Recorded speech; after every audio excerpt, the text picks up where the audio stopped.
This episode starts with Spike and Twilight getting ready for a meteor shower. We are given some direct insight to Twilight and Spike's relationship, and yes, it is endearing to know that Spike is willingly doing all of this. Before they leave, Twilight asks Spike to fetch a book. Unfortunately, the dust causes him to sneeze fire and burn the book, so he lies and says that he can't find it.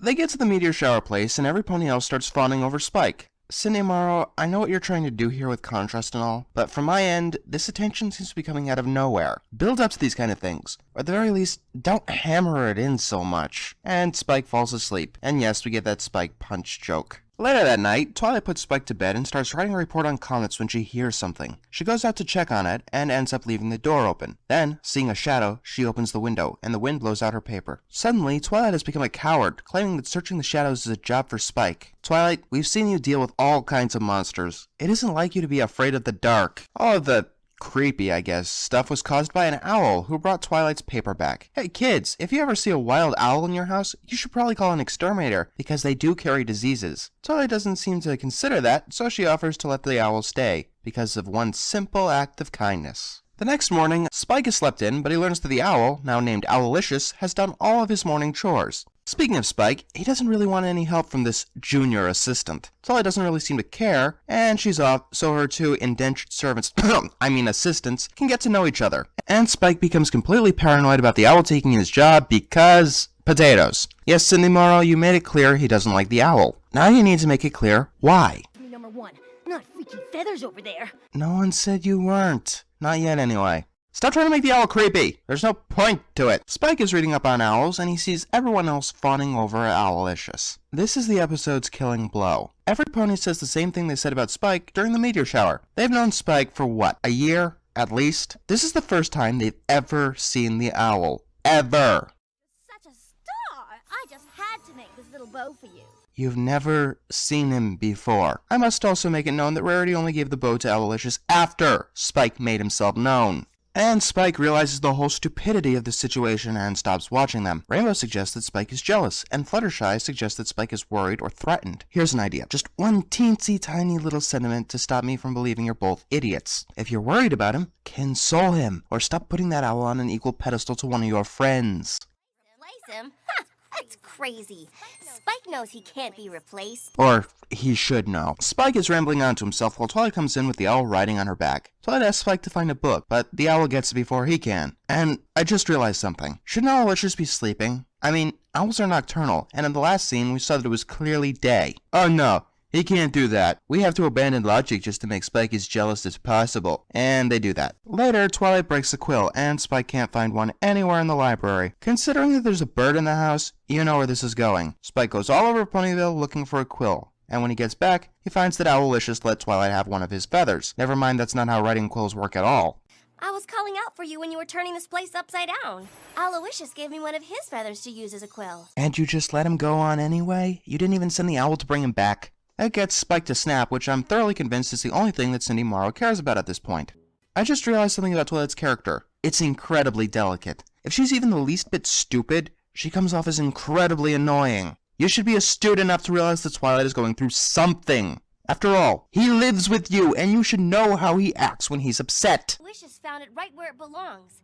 Of course he did. So Twilight confronts Spike, and Spike weasels out the truth. Twilight ends up being very disappointed in Spike. You know what, Twilight? I'm glad your book got burnt. I'll burn down your whole damn house if I'll get you to notice something. Spike assumes that Owlicious set him up, and Spike wants to teach Owlicious a lesson, and he sees a field mouse, giving him an idea. And he dons a top hat, evil mustache, and a cape. If you're going to vilify a character, be a little more subtle about it.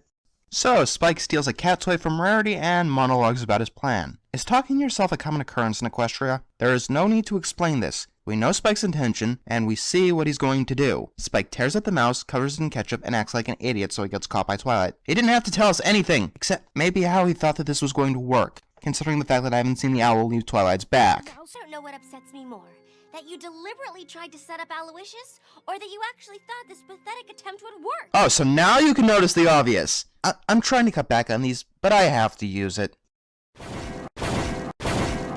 And stop trying to make the owl creepy. It's not working. No, I have no idea what you're trying to do with it, but whatever it is, it's not working.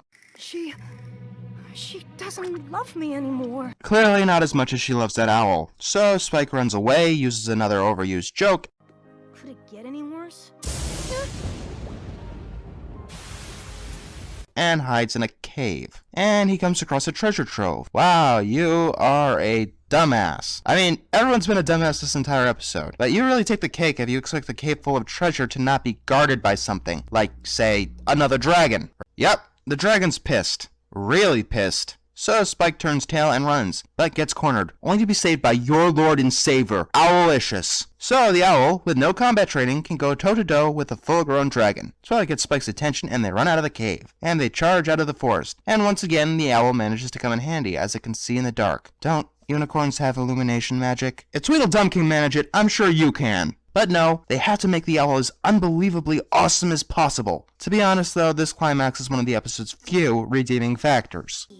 It's just that sometimes I need some help at night. Except Owlicious was helping you during the day, consistently. Owls are nocturnal, so I asked Owlicious to help. Once again, except for the beginning and the end, this episode has been completely during the day. I should have been more sensitive. Or, you know, not blind to the obvious. Forgive me? Who? Me. Forgive me, Spike. That's not funny. How did you guys know where I was? It was your ketchup-covered feet. Bullshit. It was raining. Ketchup washes away in water, especially in mud. Take a guess what the moral is. Don't be a jealous prick. If it wasn't obvious enough, Spike's first outing was one of his worst. Sending moral, I understand what you were trying to do. Just like I understand you were going for the so bad it's good feel in Showstoppers. You tried to make this episode completely from Spike's point of view, and just like before, you failed this time too. First of all, if that was your intention, you didn't telegraph it good enough. From where I stand, each of the main six look like bigger pricks than Spike does, especially Twilight and Rarity. Yes, Rarity, and she only got 3 lines in the entire episode. This episode was just incredibly mean. All the main six fawned over Owlicious at first sight, which makes it seem like their affections are petty, as in a friendship that you do not want. And let's bring up logic. In cartoons, you're allowed to get away with some suspension of disbelief. There's some things I can buy and some things I can't, especially if you bring up the fallacies yourself. What was that again? It's just that sometimes I need some help at night. Yeah, except almost the entire episode took place during the day, which makes it seem like you really are trying to replace Spike. This is 2 failures in a row, Cindy Morrow. I know you're good at this writing thing. Just stop doing these gimmicks and tell a story from a neutral point of view. You're best when you do it that way.